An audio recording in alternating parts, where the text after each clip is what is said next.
So here's how this evening is going to work. We have three special guests with me tonight. Sharon Shewmake, State Representative for the 42nd Legislative District and Western Economics Professor. And she is going to be our MC for the night. Keep us on track. We're really going to try to keep this well under an hour so you can get outside and enjoy the sunshine. Pat Keegan, the founder of Collaborative Efficiency, who I worked with for 5 years, is also here with us. Thanks, Pat. And then local singer, songwriter, artist, and activist Moriah Salter is also going to be sharing some of her musical gifts at the end of this virtual party. So I could gush about all three of these people for the entire evening, so just trust me. They're absolutely wonderful, and I'm so thankful that all of you are in my life. Thanks for helping me with my campaign launch. Let's get started. Thank you so much. Party people, before I get started, there's some quick housekeeping. So at any time, if you want to leave questions in the chat, we'll make sure that Christine sees them, and she might have to follow up on Facebook if there's a ton of them, which is a great problem to have. Christine's super smart, so she'll have super smart answers to everything. We'll make sure of that.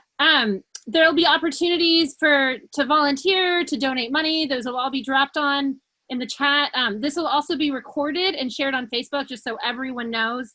It looks like we have about 34 participants, which is awesome, especially for a PUD race. This is super exciting.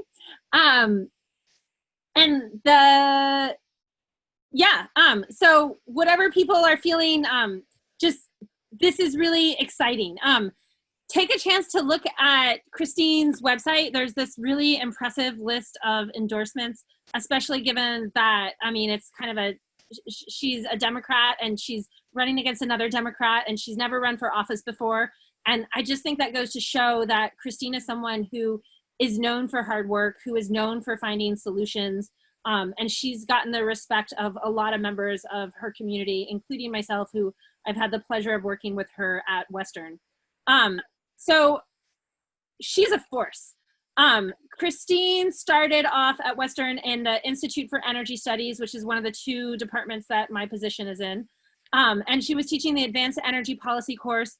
And then she took, Joel, my boss at the Institute is here, so I can't be too trashed on it, but we used to have this seminar that the students would go to that was a research seminar, and it was very much the researchers were talking to the students, and that was great. Like Jay Inslee came to one of them, that was cool, but Christine turned it into something much more interactive and much more fun. She turned it into this carbon hackathon where the students get together and they come up with ways to decarbonize some sector of the economy, and then it was a great way to not just talk at the students, but to really engage them, and then to engage them with industry partners. So I could tell when the Carbon Hackathon was going on, because suddenly my students would be asking for extensions because they were all working really hard on Christine's projects, which is great. I'm happy to give them extensions because they get so excited about figuring out ways to reduce carbon locally. But that's not the only thing that she's done. We were supposed to have an e-scooter pilot this summer. Obviously, it was delayed because of COVID. But Christine's also been a deep thinker about how we think about transportation and land use, and that almost 50% of carbon emissions that are coming from our transportation sector, right?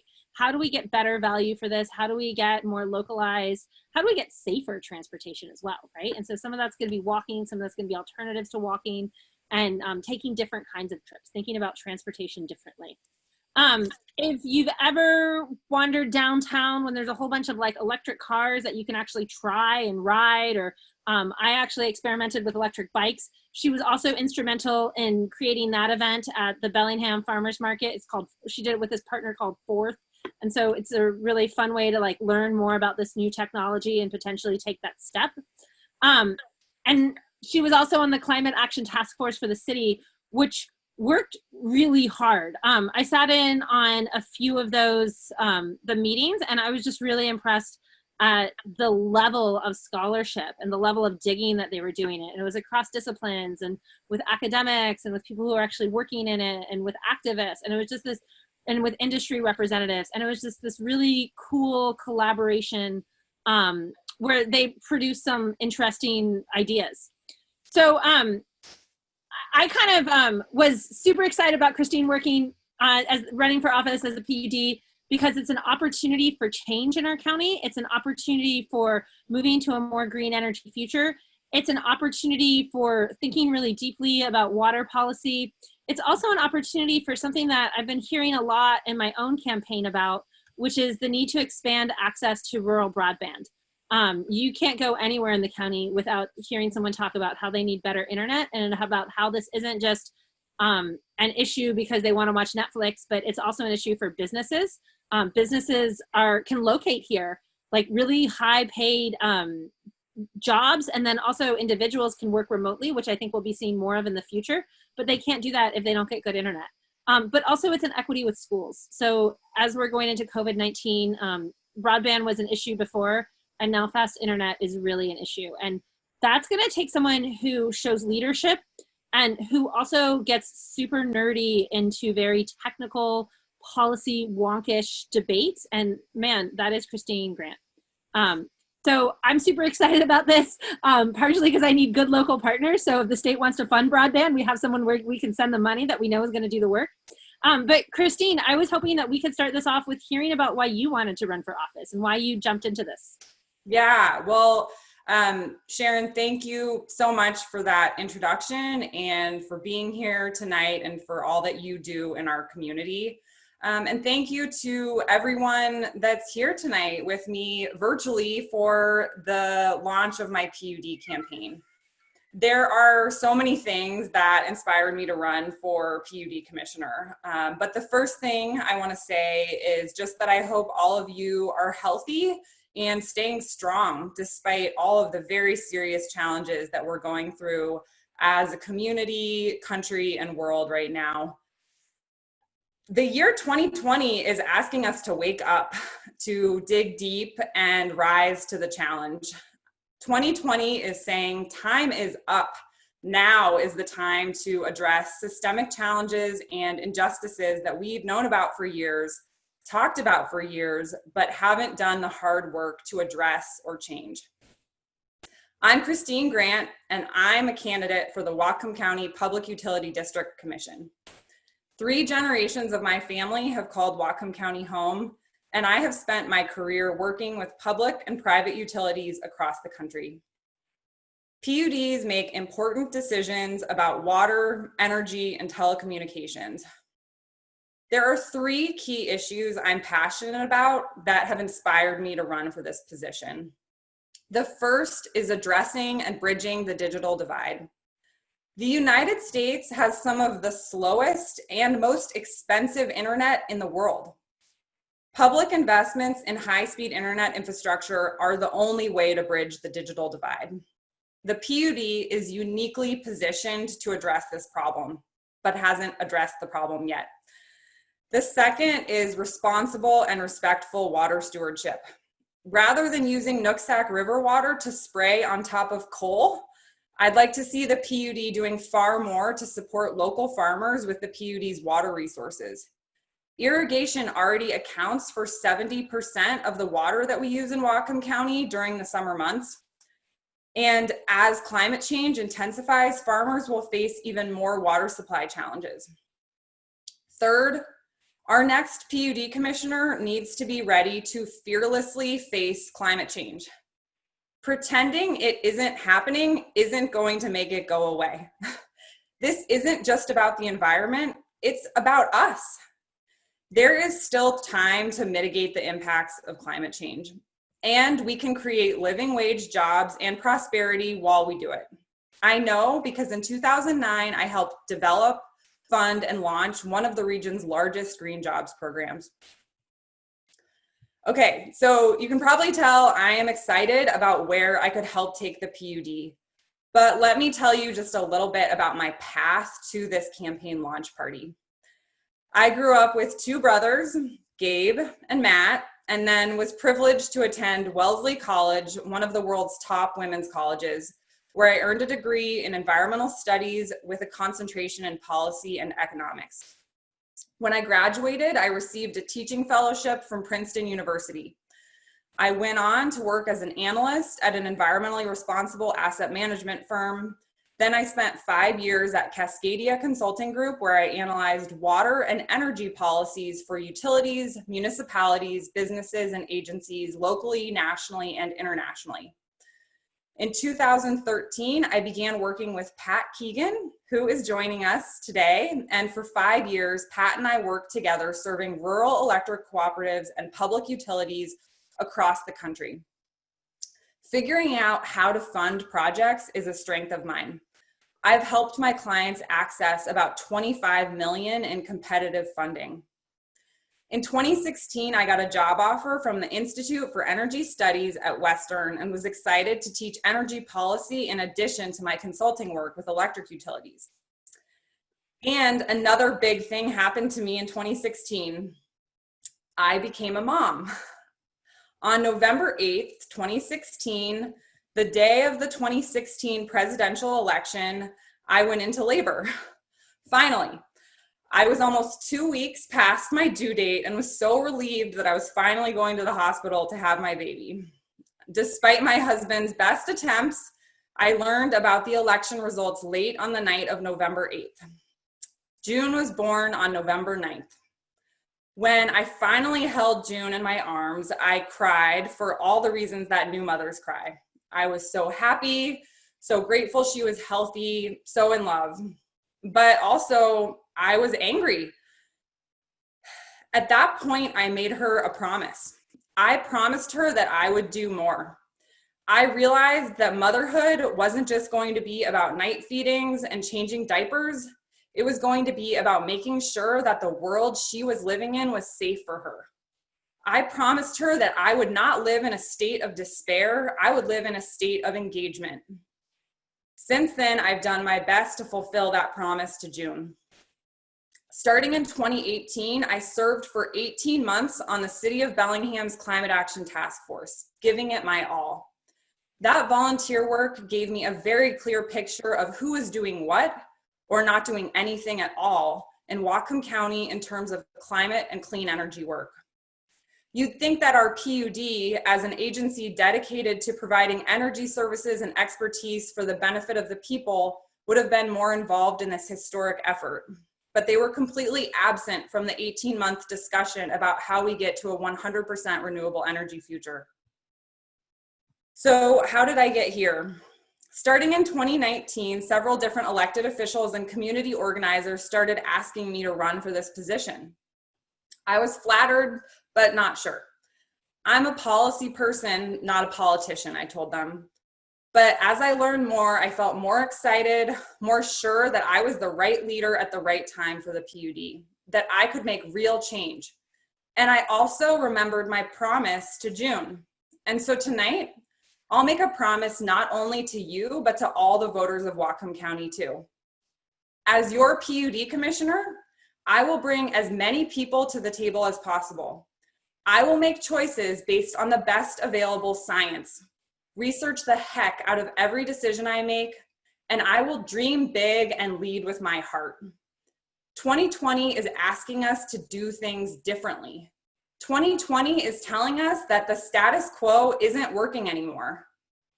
And tonight, I'm asking for your support so we can create the PUD that Whatcom County deserves. Oh my gosh, that was so exciting. She is gonna work and study the heck out of everything. So we have someone else that's worked with Christine. Pat is someone who's collaborated with her for a while. He's the founder of the Collaborative Efficiency, and he's gonna get our question and answer started. And Pat, can you just tell us a little bit about how you know Christine? Yeah, Christine, that was great, by the way. I'm inspired. I run a consulting firm that helps utilities with green programs like energy efficiency and electric transportation. I've been in this field like 40 years or so, most of that time working with utilities, large ones, small ones, mostly in the US, a few international. I met Christine in 2009 on a project for Seattle City Light. And then we started working together in 2013 on doing a research paper for the National Rural Electric Co-op Association. They have 800 member co-ops, and we ended up doing a few dozen reports for them. And so they'd publish these reports to these small utilities all over the country, helping them make decisions about energy efficiency and electric transportation. She also was part of a team that worked around the country that provided direct support to municipal utilities and co-ops. It was led by a Washington, D.C. nonprofit. She started up our work in electric transportation for collaborative efficiency. That led to that event in Bellingham that was mentioned. So we spent years working on electric transportation, and I learned she's a really hard worker. She can get a lot done.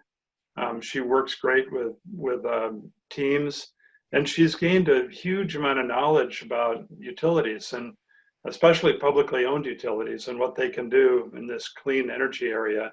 And that's super important. There's so many utilities out there. They're doing very different things. Christine knows what they can do, and she's talked to program managers and general managers. She knows about the technologies. I've learned in this work with the utilities that in order to have an impact, if you're on a public utility board or commission, if you're going to have an impact, you've got to be knowledgeable about what utilities can do. And she is super knowledgeable about that. Whatcom County PUD would be really lucky to have her as a commissioner. So I think I might move to Bellingham just so I can vote for her. But so it's so anyway, let's talk, have a few questions, get started here. I know people can ask questions that are on the call here, but Christina, what's it been like, running a campaign during this strange time that we're in? What's been the most challenging? Yeah, well, I think it's been a surreal time for all of us. But, to be honest, I feel like the most challenging part of the campaign so far was making the decision to run. And, there are a lot of different things to weigh as we were going through a global pandemic with no childcare. But I saw all of these people in my community and in our country rising to the challenge, and I realized that this is a unique opportunity where my skill set is really needed here. And so once I committed to doing it, it hasn't been easy necessarily, but it's been really rewarding and just a wonderful adventure to be on campaigning. I certainly wish that we could all be in someone's beautiful garden out in the sun right now, not on Zoom. So I'd say that's a challenge too, but it's been a really rewarding experience, and I've just loved getting to know so many new people in our community through campaigning. So I think Sharon, you're going to read some questions off from. Are we getting any questions in from the chat? Yeah. So Christina asked if the PUD declined to participate in the Climate Action Task Force. Well, the participation in the Climate Action Task Force was you applied to be on it, and we also had many people participate by just giving presentations to the task force.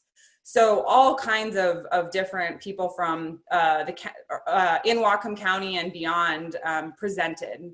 So it just wasn't a priority for the PUD. And I think in general, the PUD is very off the radar in Whatcom County. And I think as I've campaigned, I've realized that one of the biggest questions I hear is, what is the PUD? And if you asked someone in, Kitsap, Chelan, Jefferson, Snohomish, Grant County, what is the PUD? Everyone there would know what the PUD is because they receive direct services and benefits from their PUD. So, our PUD is very unique in the fact that it offers no direct services or benefits to everyday people right now. There's another question in the chat that what role did the PUD play with respect to the proposed Gateway Pacific coal terminal? The coal terminal is something that our community, has been a big topic of discussion for many years here. And yes, starting in 2010, my opponent was using his role as a PUD commissioner to advocate for the Gateway Pacific coal terminal. And then in 2013, he approved a 30-year water purchase agreement of almost 2 billion gallons of Nooksack River water per year to the coal terminal developers. And that approval was made before the environmental review was complete for the project and without considering tribal treaty rights and with minimal public input. And so, that's another reason why I'm motivated to run, and gets back to that point of, responsible and respectful water stewardship. The PUD has a very large and senior water right on the main stem of the Nooksack River. And I don't think there is enough transparency about why some requests for water purchases are approved while others are not. And so that is that I would want to revisit that water purchase agreement to the coal terminal developers as a PUD commissioner. And then there's a question about how to help you on the campaign. What else do you want people to do in addition to giving you tons of money? Because early money in a campaign is the most important money that you can put in, by the way. Helping call people would be great. I have been spending a lot of time on the phone, and I like talking on the phone. I think all three of my kind of major mentors and bosses are on the Zoom tonight. And so what they can all attest to is the fact that I will pick up the phone and call anyone. I love talking on the phone with people. I love hearing people's stories. I love talking to them. If anything, I've had to be coached on keeping my phone conversations shorter. But what we could really use is help getting out there phone banking. And then we will be definitely investing heavily in yard signs this year, just because we cannot knock doors this year with the rise in COVID. And that is typically the best way to connect with voters. So we are facing some challenges with this campaign, but I know that we can overcome them, and conversations with voters is the best thing we can do. So I don't know if we'll be able to get to every question, but there's 3 more questions there. And I'm just going to skip one of them, not because I don't think it's important, but we just don't have enough time. But what do you think, something that's really important to me is, what are ways that you see the Whatcom PUD can provide leadership on broadband, internet for all, both in the county, at the state level, or even higher? Yeah. Well, as I said before, I have become a real follower of a woman named Susan Crawford, who's written a lot about this issue. She wrote a book called Fiber. If you really want to nerd out about it, pick up that book. We are very behind on our internet infrastructure in the United States. In Washington state, 15% of households don't have an internet subscription. So just think about that in terms of managing this COVID crisis. But some communities are bucking this trend. So a growing number of local governments are making public investments in high-speed internet infrastructure. So they're basically helping us get the fiber optic internet infrastructure that much of the world has already transitioned to. Like China is deploying fiber optic internet infrastructure, last mile fiber, to like 80% of households right now. We are at about 11%, and most of that fiber is in the most affluent parts of the United States. So the other reason why public investments in internet infrastructure are important is because it keeps internet subscription costs in check. I've talked to some people in Whatcom County that depend on a really fast, good internet connection, and they are paying hundreds and hundreds of dollars every month to have the high-speed internet that they need to do their jobs from home. So like Sharon said, getting fiber internet that is how we're going to grow jobs. We can't grow jobs with slow, painfully expensive internet. Other PUDs began building broadband infrastructure 20 years ago. And we deserve the same here. Those communities have some of the fastest and most affordable internet in the state now. And so part of the way that we can, there's several different ways to finance the upfront cost of this infrastructure. And I've actually already started contacting some of the leaders in how to finance those public internet infrastructure investments. I've been working, collaborating with the general manager of the PUD already. And actually next week, they're having a public meeting to talk about some of this. And the individuals that I've highlighted that are specialists in that will be coming. I've also been talking with the Kitsap Public Utility District. They came up with a really unique financing model using something called local utility districts, and I think that's also a model. There's going to be a lot of grant funding available too. The PUD here has already missed a lot of grant opportunities. I'm going to make sure that we get every single grant we can get for broadband internet infrastructure. And so yeah, we've got to be scrappy to make it happen, and we need to make it happen fast because it should have been in place 10 years ago. So there's a bunch more questions coming in, and I'm going to let you answer them on Facebook because they're super interesting, and I want to know what your answers to this are. But this one is something that I think we should all hear right now. So your opponent's been in the game for a while. Can you give us 3 quick points why we can talk to people about why they should vote for you, and they need to change things up? Yes. Yeah. Well, I think the first point is, my opponent has been in this position for 12 years. This is a PUD commissioners get a 6-year term. Part of the reason I've been so widely endorsed is that many other elected officials around Whatcom County have said, we can't name a single thing that the PUD has done in 12 years to benefit the community. So that track record is something that you should keep in mind.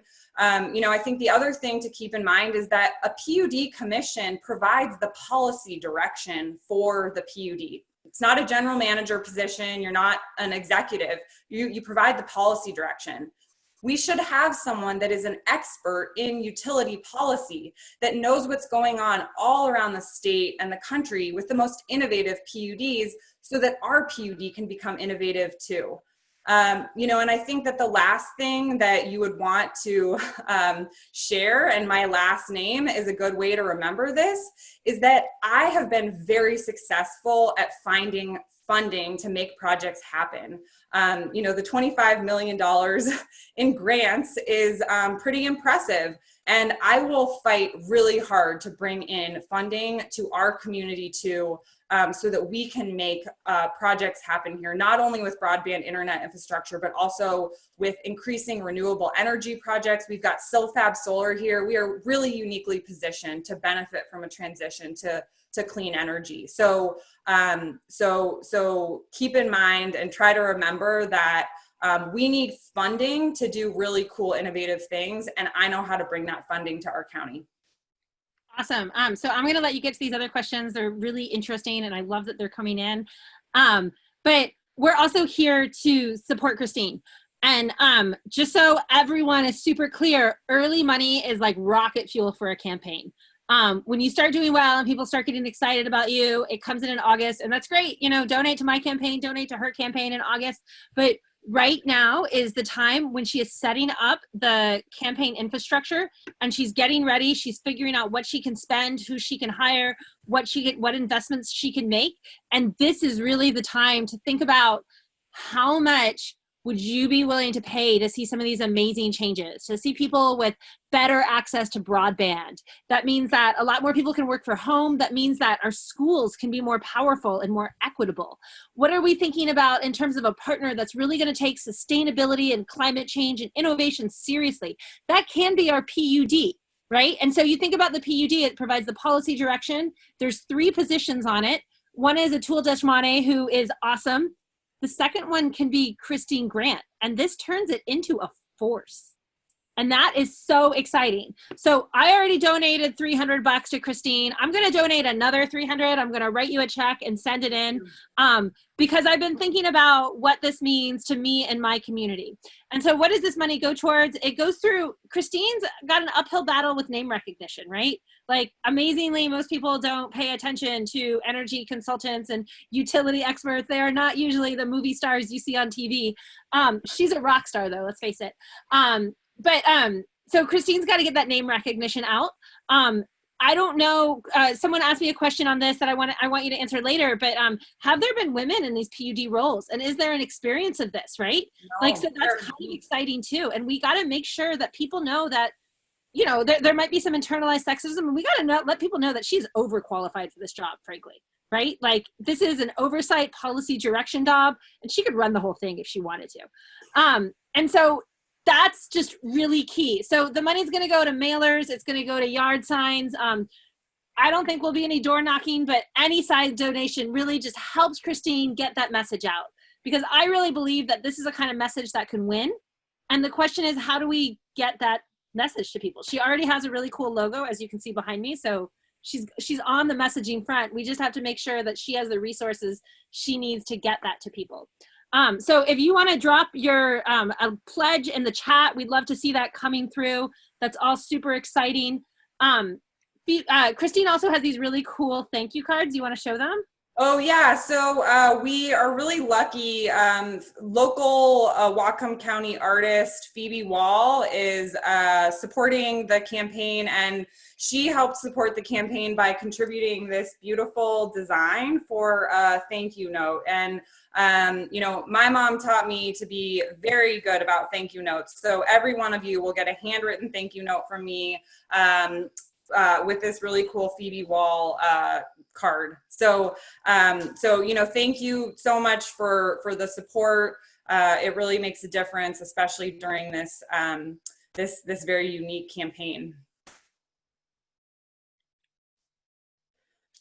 So the next thing we're gonna do is, you know, I have a good friend, Moriah Salter, who I live nearby, and our kids go to the same school together. And you know, Moriah and I talk a lot about the future we want for our kids, and Moriah and I have a lot in common, but one thing we do not have in common is musical and artistic talent.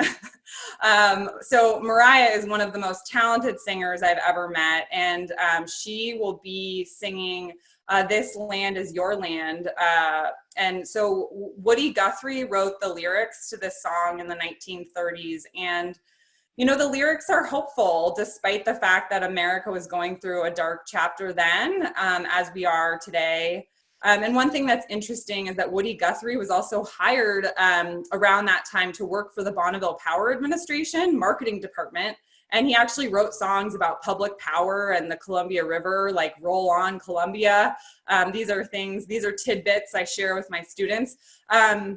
But so we thought this song was appropriate for a number of reasons. So without further ado, Moriah Salter. Thank you, Christine.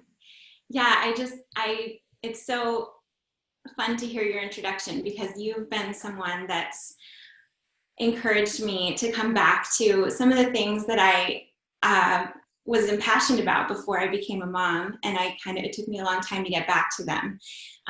But the promise you made to June, which you never, I don't know if you actually verbally shared it with me, but it's so apparent in the way you live your life.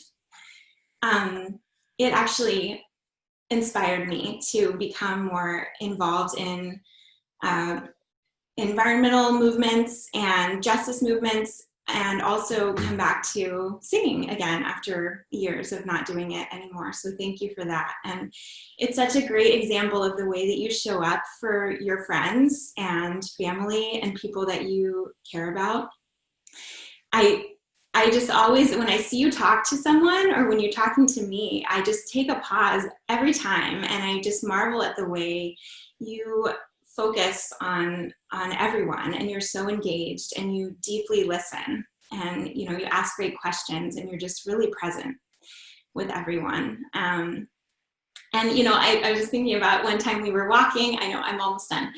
We were walking, and you were about to share with me, or you were sharing with me that you're thinking of running, and I had literally been thinking several days before, I hope Christine runs for office, because your voice is already so strong in the community. But I just love you being a role model for our kids, and all, you know, the force that you are in our community. So thank you for using your voice and for encouraging me to use mine here. And as I play, please consider making a donation. I've made a monthly pledge to make a monthly donation, and I think I'm going to increase that amount. And just hearing how qualified you are. I already know this, but it's just so wonderful to hear that someone as inspiring and qualified as you is going to be stepping into this position. So okay, so I'm going to start playing, but stick around because Christine has a really exciting announcement to make after I'm done singing. So stay tuned. I also have some tears happening because I'm so inspired, okay?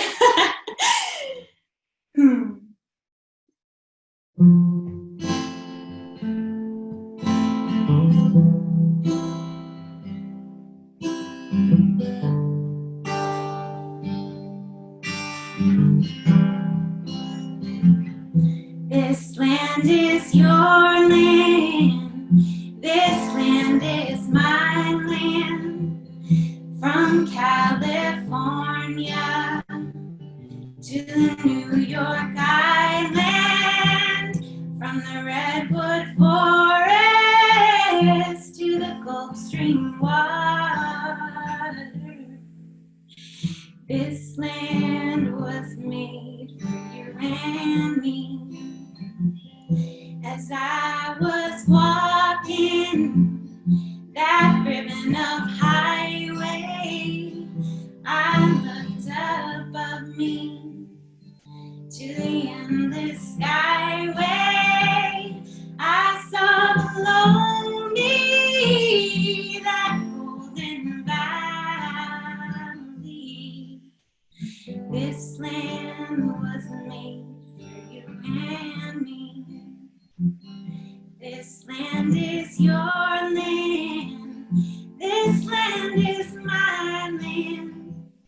From California to the New York Island, from the Redwood Forest to the Gulf Stream water. This land was made for you and me. I roamed and rambled, and I followed my footsteps over sparkling sands of that diamond desert, and all around me a voice was singing. This land was made for you and me. This land is your land. This land is my land. From California to New York Island, from the Redwood Forest to the Gulf Stream water. This land was made for you and me. Singing, this land was made for you and me.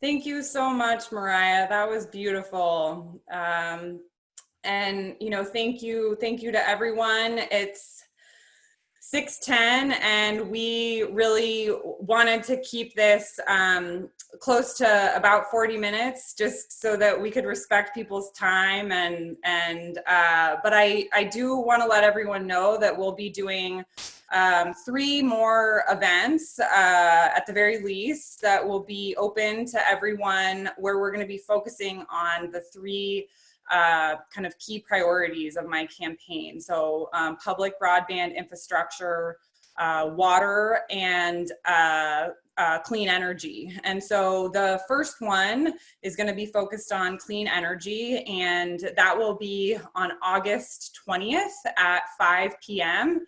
And it will be an hour of conversation between me and author and journalist Bill McKibben.